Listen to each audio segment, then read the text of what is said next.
വറഹ്മത്തുള്ളാഹി തആല വബറകാതുഹു. അൽഹംദുലില്ലാഹി കഫാ അസ്സലാത്തു വസ്സലാമു അലാ റസൂലിൽ മുസ്തഫ വഅലാ ആലിഹി അഹ്ലിസ് സിദ്ഖി വൽ വഫാ അമ്മാ ബഅദ്. സഹൃദയരെ, ഞാൻ നിങ്ങളുടെ മുമ്പിൽ സമാഗതനായതിന്റെ ഉദ്ദേശം ഇസ്ലാമിക ചരിത്ര താളുകളിൽ തങ്കലിപികളാൽ ഉല്ലേഖനം ചെയ്യപ്പെട്ട ആദ്യ അറബ് പടയോട്ടം നയിച്ച ഒരു ധീര യോദ്ധാവിനെ കുറിച്ച് ആവിഷ്കരിക്കാനാണ്. ഞങ്ങളുടെ കഥയുടെ പേര് സിന്ധിന്റെ പടനായകൻ.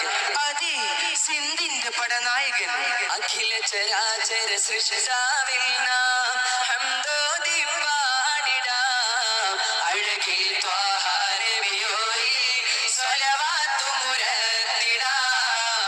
അഴകിൽ ത്വാഹ നബിയോരിൽ സ്വലവാത്തു മുരത്തിടാം. അഖില ചരാചര സൃഷ്ടാവിൽ നാം ഹംദോദി പാടിടാം. അഴകിൽ ത്വാഹ നബിയോരിൽ സ്വലവാത്തു മുരത്തിടാം. അഴകിൽ ത്വാഹ നബിയോരിൽ സ്വലവാത്തു മുരത്തിടാം. അറേബ്യയുടെ തെക്ക് പടിഞ്ഞാറൻ ഭാഗത്ത് സനാവത്ത് മലകളാൽ ചുറ്റപ്പെട്ട കൊച്ചു ഗ്രാമം. തേൻ കൃഷിയാലും മുന്തിരിത്തോട്ടങ്ങളാലും നിബിഡമായ ത്വായിഫിലെ പ്രധാന പ്രഭു കുടുംബമാണ് സാഖിഫിലെ തന്നെ ഉയർന്ന അമവി ഉദ്യോഗസ്ഥനായിരുന്നു ഖാസിമും തന്റെ ഭാര്യ ഹബീബയും ഏറെ സന്തോഷത്തിലാണ്. എന്താണെന്നല്ലേ, വൈകാതെ അവർക്കൊരു കുഞ്ഞു പിറക്കാൻ പോവുകയാണ്. തനിക്കൊരു ആൺതരിയെ തരമെന്ന് രാപ്പുകൾ ഭേദമെന്ന് റബ്ബിനോട് തേടി. അങ്ങനെ അവർക്കൊരു കുഞ്ഞ് പിറന്നു. ജനിച്ച ഉടനെ കുഞ്ഞിന്റെ കാതിൽ ബാങ്ക് കൊടുത്തു. താൻ മനസ്സിൽ കണ്ട ആ പേര് കുഞ്ഞിന്റെ കാതിൽ ചേച്ചു. എന്താണ് ആ പേര്? മനസ്സിൽ മധുരം കിനിയും അഴക് മദതും ഉടയോന റസൂലരെ നാമമത് അസർമുല്ല വിരിഞ്ഞ മുഹമ്മദരേ. ആരംഭ പൈതലിനേറെ കണ്ടില്ലാതിനെ ആ ഖൈറിൻ പൂമുഖ റബ്ബി തേടുന്നു തണല്. ആയുധമേന്താൻ ആ തിരുവിന് സമമായൊരു ഖൽഖില്ല. ആലമിലഖിലം കീർത്തി നിറഞ്ഞൊരു പേരും ഖൈറില്ല. ആയുധമേന്താൻ ആ തിരുവിന് സമമായൊരു ഖൽഖില്ല. ആലമിലഖിലം കീർത്തി നിറഞ്ഞൊരു പേരും ഖൈറില്ല. മുഹമ്മദ് അതെ, നേതൃപാടവത്തിന്റെയും നീതിയുടെയും മകുടോദാഹരണമായ മുത്തുനബിയുടെ പേരില്ലാതെ മറ്റെന്ത് പേരാണ് എന്റെ കുഞ്ഞിന് നൽകേണ്ടത്?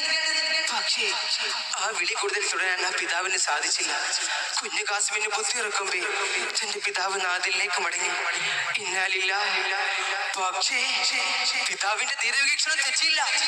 ഇത്തിരി പോന്ന പരാതി തന്നെ മുഹമ്മദ് ബിൻ ഖാസിം ബുദ്ധിവൈഭവം കൊണ്ടും ആയോധന കലയിലെ മെയ്വഴക്കം കൊണ്ടും കാഴ്ചക്കാരനെ മൊത്തം ഭരിപ്പിച്ചു. അമവി ഭരണകാലത്ത് നാടിനെ മൊത്തം കെട്ടിക്കിടാവർപ്പിച്ച യൂസുഫിന്റെ അനന്തരമാണ് നമ്മുടെ കഥാനായകൻ. തന്റെ കൗമാരക്കാലത്ത് തന്നെ പേർഷ്യയുടെ ഗവർണറാവുകയും അവിടുത്തെ വിപ്ലവകാരികളെ മൊത്തം അടിച്ചമർത്തുകയും ചെയ്തു. പെട്ടെന്നാണ് ദിവസം ഹജ്ജാജിന്റെ ദർബാറിൽ വിളി വരുന്നത്. എന്തിനാണെന്നല്ലേ?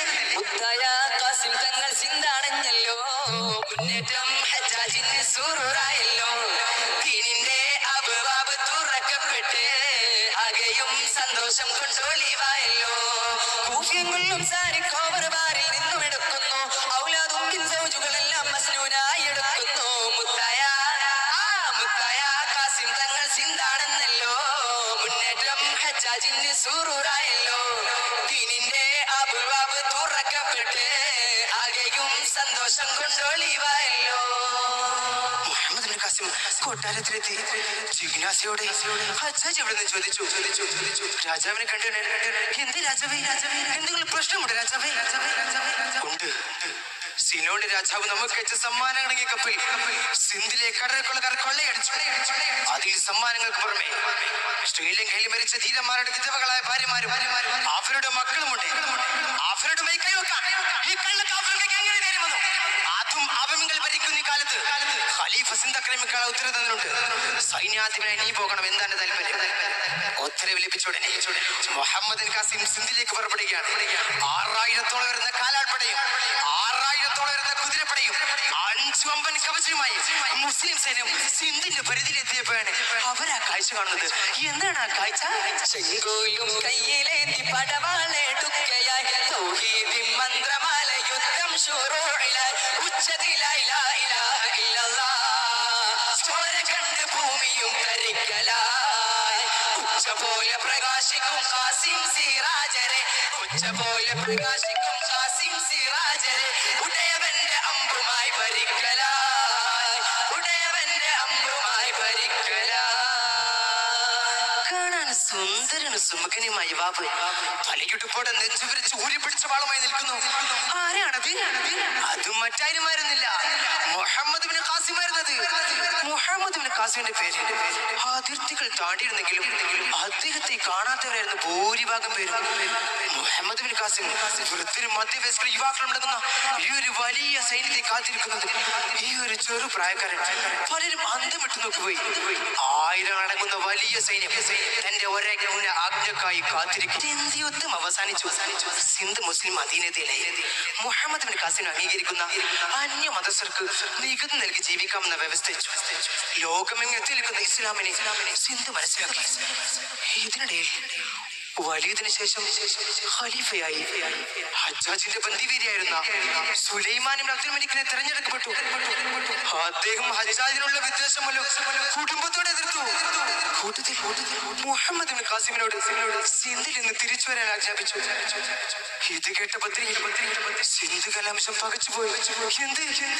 ഞങ്ങളുടെ ഗവർണർ നമ്മൾ വിട്ടുപോകുന്നു എന്നോ? അവിടുത്തെ സിന്ധുകാരെല്ലാം കണ്ണീലാറ്റിക്കൊണ്ട് മുഹമ്മദ് ബിൻ ഖാസിം വീട് വാങ്ങുകയാണ്. ബഹ്റിന്റെ അലകളിൽ ഓളങ്ങൾക്ക് മറുമരം പടപ്പാട്ട് പാടിടുന്ന കാറ്റലക്ക് നൊമ്പരം ആലമിലാകയും അന്ന് ദുഃഖസാഗരം സെയ്തായ ഖാസിം തങ്ങൾ വേർപാടി നൊമ്പരം. ഡമസ്കസിലെത്തിയ മുഹമ്മദ് ബിൻ ഖാസിം കാണുന്നത് ശൂഭിതനായ ഖലീഫയാണ്. ഖലീഫ മുഹമ്മദ് ബിൻ ഖാസിമിനെ പദവിയാക്കാൻ ആജ്ഞാപിച്ചു. എന്താണെന്ന് അതിനു മുമ്പേ അദ്ദേഹം കാരാഗ്രഹത്തിലെത്തി. അദ്ദേഹത്തെ മർദ്ദിക്കാൻ പ്രതിയായ സാലിം ബിൻ അബ്ദുറഹ്മാനെ ഏൽപ്പിച്ചു. ദൈനംദിനം അദ്ദേഹം ക്രൂര മുറുകൽക്കിരയായി. ഒരു സുബഹി നേരത്ത് അദ്ദേഹത്തെ ഉണർത്താൻ നിന്ന കാവൽക്കാരൻ എത്ര ഉണർത്താൻ